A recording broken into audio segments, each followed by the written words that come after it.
जय दुर्गा माता, जय माँ आदिशक्ति। नमस्कार दोस्तों, भक्ति जीवन चैनल पे आप लोग का स्वागत है। मैं हूँ माधी पांडे। और सबसे पहले तो दोस्तों आप लोग को नवरात्रि की बहुत बहुत शुभकामनाएं। दुर्गा माता की कृपा सर्वदा आप लोग पे बनी रहे। और दोस्तों कल से बहुत से घरों में कलश स्थापना होगी और कलश स्थापना के साथ दुर्गा सप्तशती का पाठ भी होगा। जिनको जितना सामर्थ्य है उस अनुसार वो पाठ करते हैं, लेकिन पाठ करने के पहले देवी कवच और अर्गला स्त्रोत और कीलक स्त्रोत पढ़ना बहुत ही ज़रूरी होता है दोस्तों। अब बिना इनके पाठ का अध्याय का पाठ करने का कोई फल नहीं मिलता है, तो ये पढ़ना बहुत ही ज़रूरी है। और ऐसे भी अगर आप देवी कवच और अर्गला स्त्रोत और कीलक स्त्रोत पढ़ते हैं तो आदिशक्ति को समर्पित ये 3 दिव्य स्रोत हैं, जिनके विधिवत पाठ से आप अपने जीवन में मनोवांछित फल को प्राप्त कर सकते हैं। देवी माँ को सरलता से प्रसन्न कर सकते हैं इस मंत्र से, तो ये पढ़ना बहुत ही ज़रूरी है।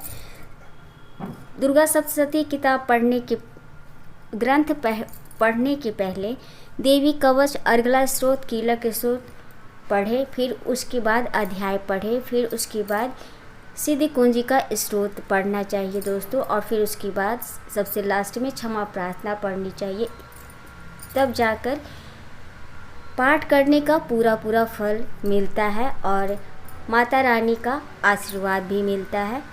तो चलिए शुरू करते हैं दोस्तों देवी कवच, अर्गला स्त्रोत और कीलक स्त्रोत का पाठ।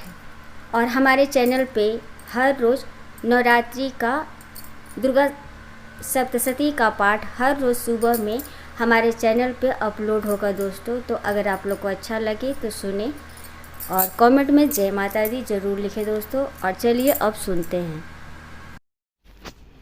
ओम चंडिका देवी को नमस्कार है।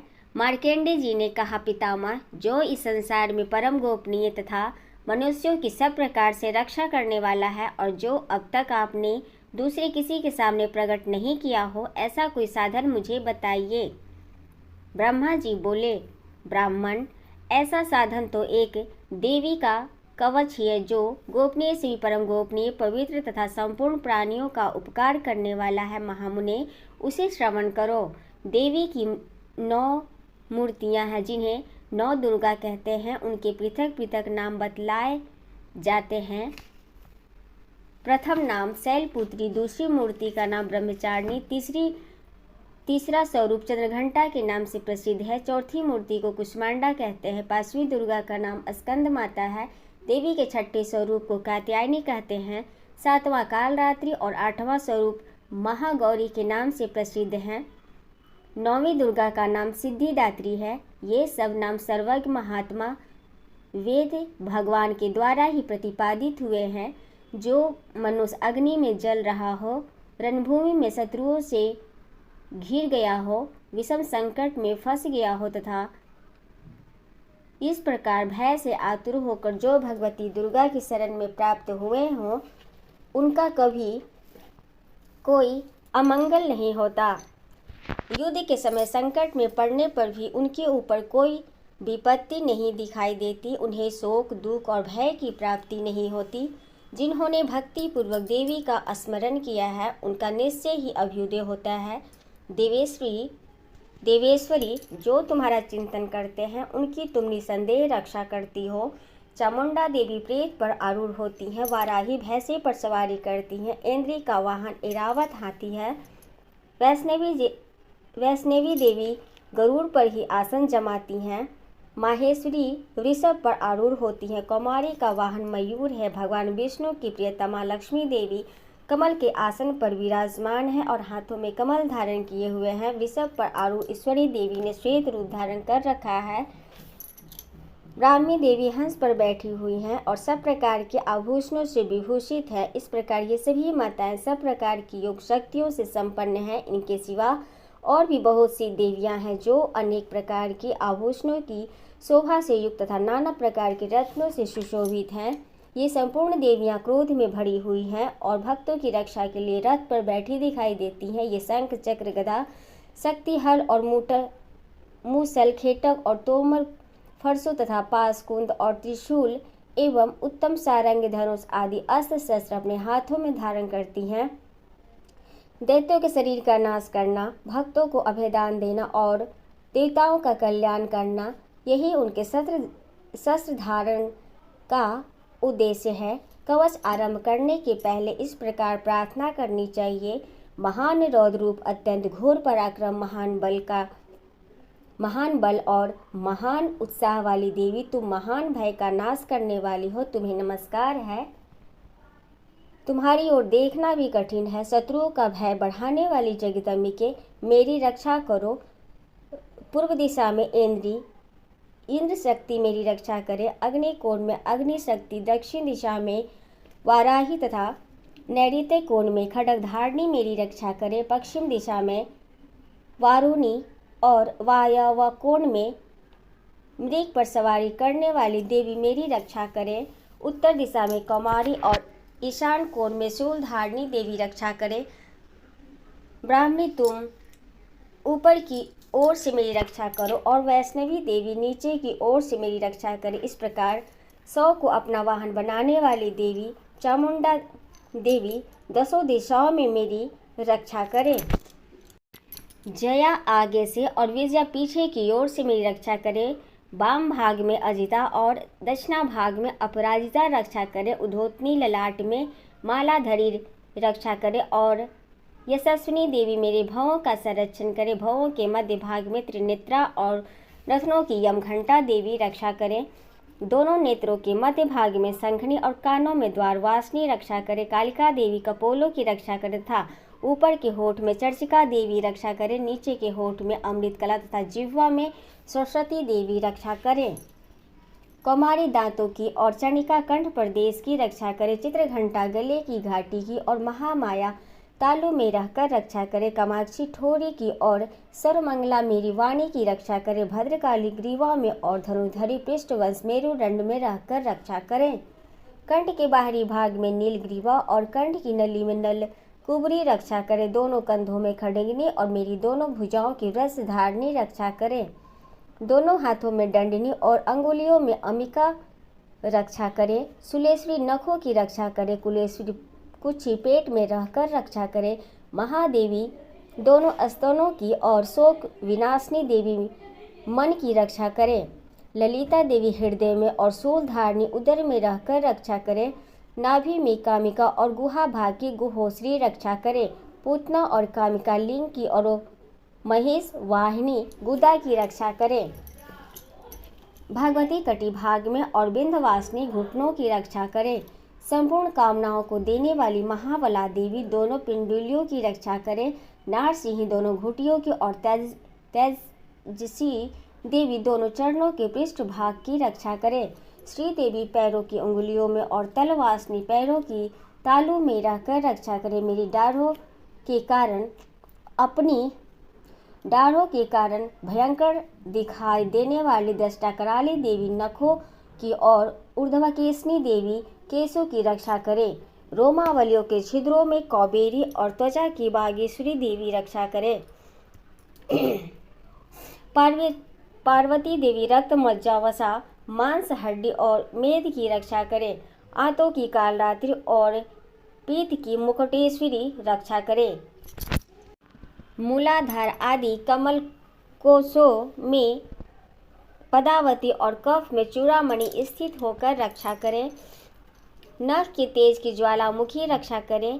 जिसका किसी भी अस्त्र से भेदन नहीं हो सकता, वह अभेद्या देवी शरीर के समस्त संधियों में रहकर रक्षा करें। ब्रह्माणी, आप मेरे वीर की रक्षा करें। छतेश्वरी छाया की तथा धर्मधारिणी देवी मेरे अहंकार, मन और बुद्धि की रक्षा करें। हाथ में व्रज धारण करने वाली व्रजहस्ता देवी मेरे प्राण, अपान, व्यान, उदान और समान वायु की रक्षा करे। कल्याण से शोभित होने वाली भगवती कल्याण शोभना मेरे प्राण की रक्षा करे। रस, रूप, गंध, शब्द और स्पर्श, इन विषयों का अनुभव करते समय योगिनी देवी रक्षा करे तथा सत्वगुण, रजोगुण और तमोगुण की रक्षा सदा नारायणी देवी करें। वाराही वायु की रक्षा करे। वैष्णवी धर्म की रक्षा करे तथा चक्रिणी चक्र धारण करने वाली देवी यश, कीर्ति, लक्ष्मी, धन तथा विद्या की रक्षा करें। इंद्राणी, आप मेरे गोत्र की रक्षा करें। चंडिके, तुम मेरे पशुओं की रक्षा करो। महालक्ष्मी, पुत्रों की रक्षा करें और भैरवी, पति की रक्षा करें। मेरे पद की शुभता तथा मार्ग की क्षेम करी रक्षा करें। राजा के दरबार में महालक्ष्मी रक्षा करें तथा सब ओर व्याप्त रहने वाली विजया देवी संपूर्ण भयों से मेरी रक्षा करें।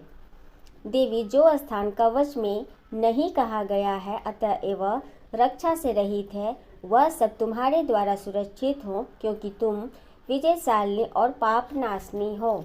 यदि अपने शरीर का भला चाहे तो मनुष्य बिना कवच के कहीं एक पग भी न जाए।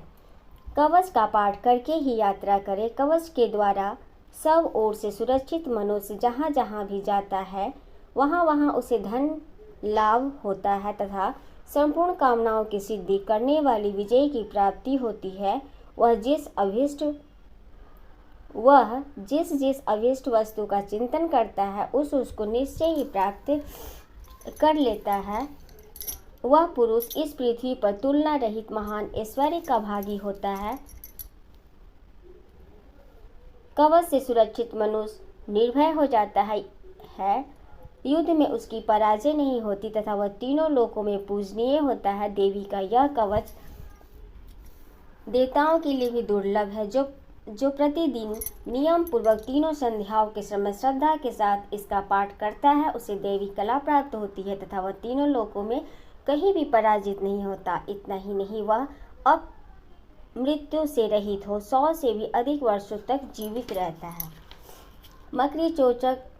मकड़ी, चेचक और कोढ़ आदि उसकी संपूर्ण व्याधियां नष्ट हो जाती है।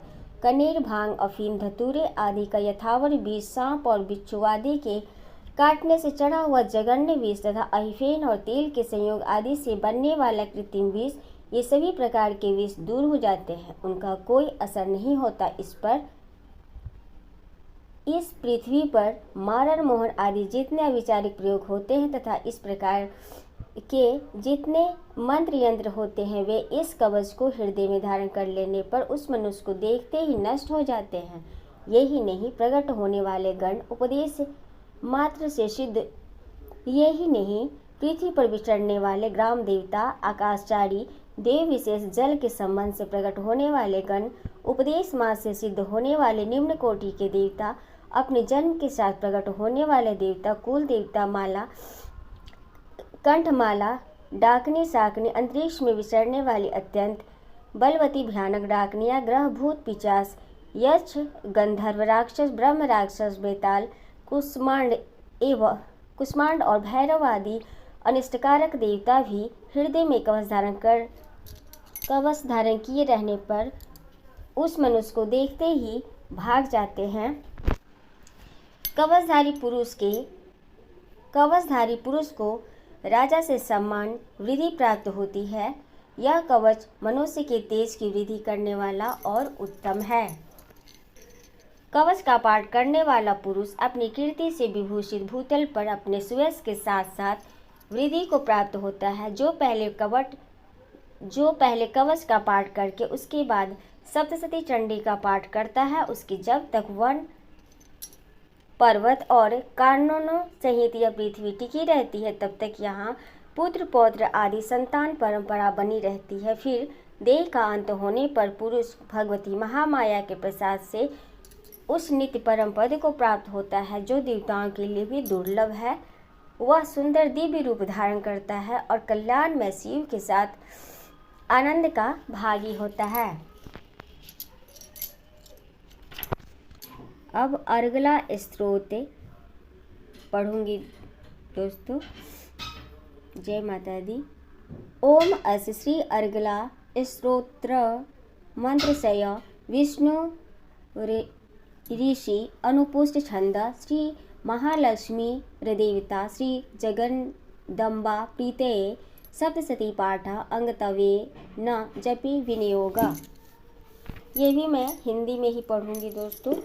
अलग एक वीडियो बनाऊंगी उसमें संस्कृत में पढ़ूंगी, लेकिन अभी मैं ये तीनों पाठ हिंदी में ही पढ़ रही हूँ। ओम चंडिका देवी को नमस्कार है।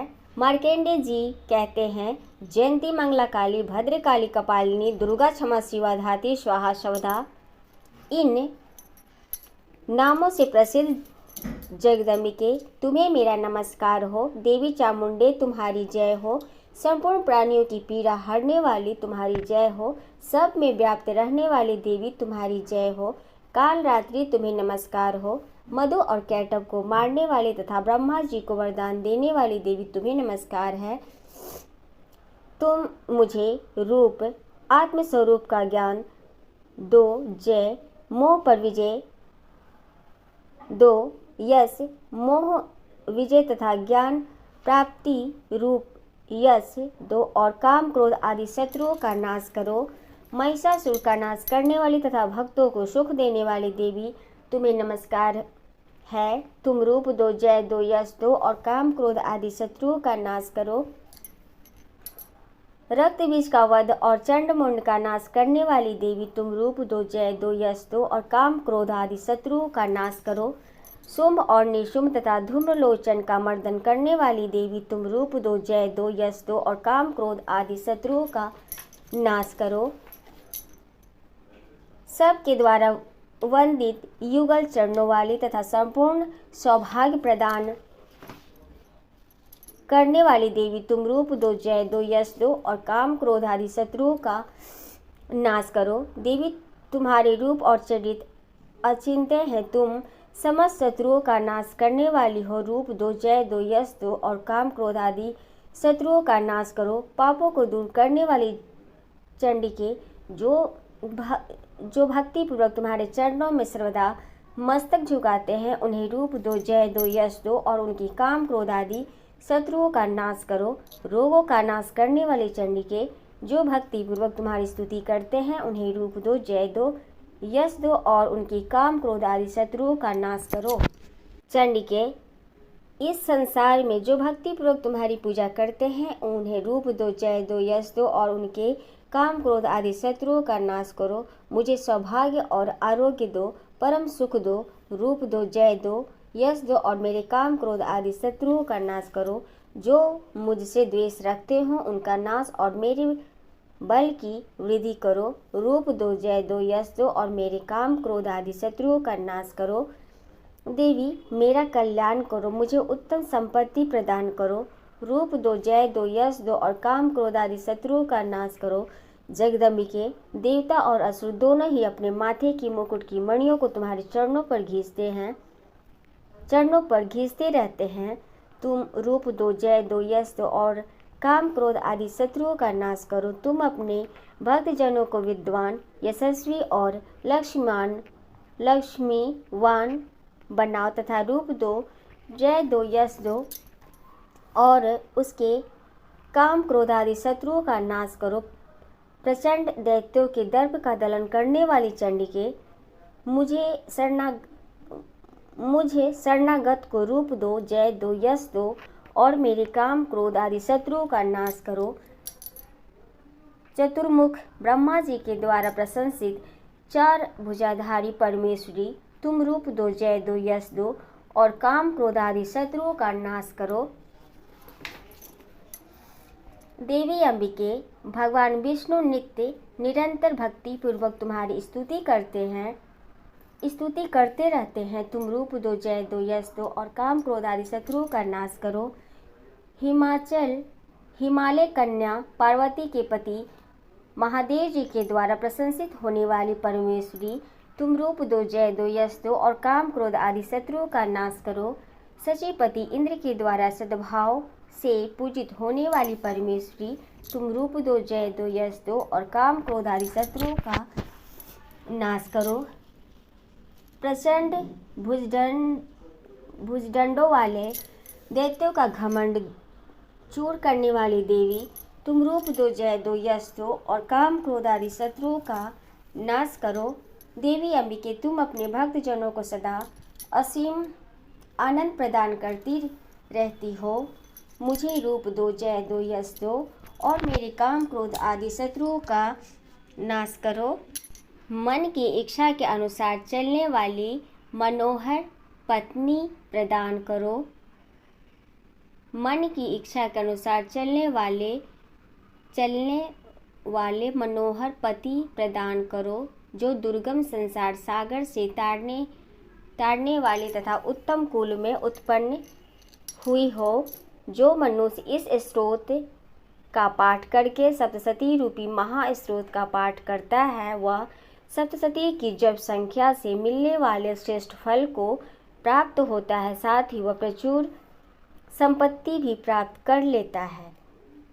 तो ये था दोस्तों श्री अर्गला स्तोत्र। अब मैं कीलक का पाठ करूंगी, तो सुने आप लोग। ओम अस्य श्री कीलक मंत्रस्य शिव ऋषि अनुपुष्ट छंद श्री महासरस्वती देवता श्री जगदम्बा प्रीत्यर्थ सप्तशती पाठा अंगतवेन जपे विनियोगा। ओम चंडिका देवी को नमस्कार है। मार्केंडी जी कहते हैं, विशुद्ध ज्ञान ही जिनका शरीर है, तीनों वेद ही जिनके दिव्य नेत्र हैं, जो कल्याण प्राप्ति हेतु तथा अपने मस्तक पर अर्धचंद्र का मुकुट धारण करते हैं, उन भगवान शिव को नमस्कार है। मंत्रों का जो अभिकीलक है, अर्थात मंत्रों की सिद्धि में विघ्न उपस्थित करने वाले शाप रूपी कीलक का जो निवारण करने वाला है, उसे सप्तशती स्रोत को संपूर्ण रूप से जानना चाहिए और जानकर उसकी उपासना करनी चाहिए। यदि सप्तशती के अतिरिक्त अन्य मंत्रों के जप में भी जो निरंतर लगा रहता है, वह भी कल्याण का भागी होता है। इसमें उसके भी उच्चाटन आदि कर्म सिद्ध होते हैं तथा उसे भी समस्त दुर्लभ वस्तुओं की प्राप्ति हो जाती है। यद्यपि जो अन्य मंत्रों का जप न करके केवल इस सप्तशती नामक स्रोत से ही देवी की स्तुति करते हैं, उन्हें स्तुति मात्र से ही सचतन स्वरूपिणी देवी सिद्ध हो जाती हैं। उन्हें अपने कार्य की सिद्धि के लिए मंत्र, औषधि तथा अन्य किसी साधन के उपयोग की आवश्यकता नहीं रहती। बिना जप के ही उसके उच्चाटन आदि समस्त अभिचारिक कर्म सिद्ध हो जाते हैं। इतना ही नहीं, उनकी संपूर्ण अभीष्ट वस्तुएं भी सिद्ध होती है। लोगों के मन में यह शंका थी कि जब केवल सप्तशती की उपासना से अथवा सप्तशती को छोड़कर अन्य मंत्रों की उपासना से भी समान रूप से सभी कार्य सिद्ध होते हैं, तब इसमें श्रेष्ठ कौन सा साधन है। लोगों की इस शंका को सामने रखकर भगवान शंकर ने अपने पास आए हुए जिज्ञासुओं को समझाया कि यह सप्तशती नामक संपूर्ण स्रोत ही सर्वश्रेष्ठ एवं कल्याणमय है। तदंतर भगवती चंडिका के सप्तशती नामक स्रोत को महादेव जी ने गुप्त कर दिया। सप्तशती के पाठ से जो पुण्य प्राप्त होता है, उसकी कभी समाप्ति नहीं होती, किंतु अन्य मंत्रों के जप जन्य पुण्य की समाप्ति हो जाती है। अतः भगवान शिव ने अन्य मंत्रों की अपेक्षा जो सप्तशती की श्रेष्ठता का निर्णय किया, उसे यथार्थ ही जानना चाहिए।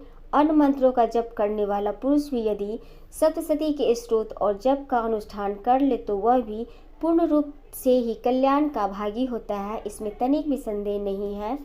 जो साधक कृष्ण पक्ष की चतुर्दशी अथवा अष्टमी को एकाग्रचित होकर भगवती की सेवा में अपना सर्वस्व समर्पित कर देता है और फिर उसे प्रसाद रूप से ग्रहण करता है, उसी पर भगवती प्रसन्न होती हैं, अन्यथा उनकी प्रसन्नता नहीं प्राप्त होती। इस प्रकार सिद्धि के प्रतिबंधक रूप कील के द्वारा महादेव जी ने इस स्रोत को कीलित कर रखा है, जो पूर्वोक्त रीति से निष्कीलन करके इस सप्तशती स्रोत का प्रतिदिन स्पष्ट उच्चारण पूर्वक पाठ करता है, वह मनुष्य सिद्ध हो जाता है, वही देवी का पार्षद होता है और वही गंधर्व भी होता है। सर्वत्र विचरते रहने पर भी इस संसार में उसे कहीं भी भय नहीं होता। वह अब मृत्यु के वश में नहीं पड़ता तथा देह त्यागने के अनंतर मोक्ष प्राप्त कर लेता है। अतः कीलक को जानकर उसका परिहास करके ही सप्तशती का पाठ आरंभ करे। जो ऐसा नहीं करता उसका नाश हो जाता है। इसलिए कीलक और निष्कीलन का ज्ञान प्राप्त करने पर ही यह स्रोत निर्दोष होता है और विद्वान पुरुष इस निर्दोष स्रोत का ही पाठ आरंभ करते हैं। स्त्रियों में जो कुछ भी सौभाग्य आदि दृष्टिगोचर होता है वह सब देवी के प्रसाद का ही फल है। अतः इस कल्याणमय स्रोत का सदा जप करना चाहिए। इस स्रोत का मंद स्वर से पाठ करने पर स्वअल्प फल की प्राप्ति होती है और उच्च स्वर से पाठ करने पर पूर्ण फल की सिद्धि होती है। अतः उच्च स्वर से ही इसका पाठ आरंभ करना चाहिए, जिसके प्रसाद से ऐश्वर्य, सौभाग्य, आरोग्य, संपत्ति, शत्रुनाश तथा परम मोक्ष की भी सिद्धि होती है। उन कल्याणमय जगदम्बा की स्तुति मनुष्य क्यों नहीं करते। यहाँ कीलक और निष्कीलन के ज्ञान की अनिवार्यता बताने के लिए विनाश होना कहा गया है। वास्तव में किसी प्रकार भी देवी का पाठ करें उससे लाभ ही होगा। यह बात वचनांतरों से सिद्ध है। तो ये थी दोस्तों कवच, अर्गला और कीलक पाठ।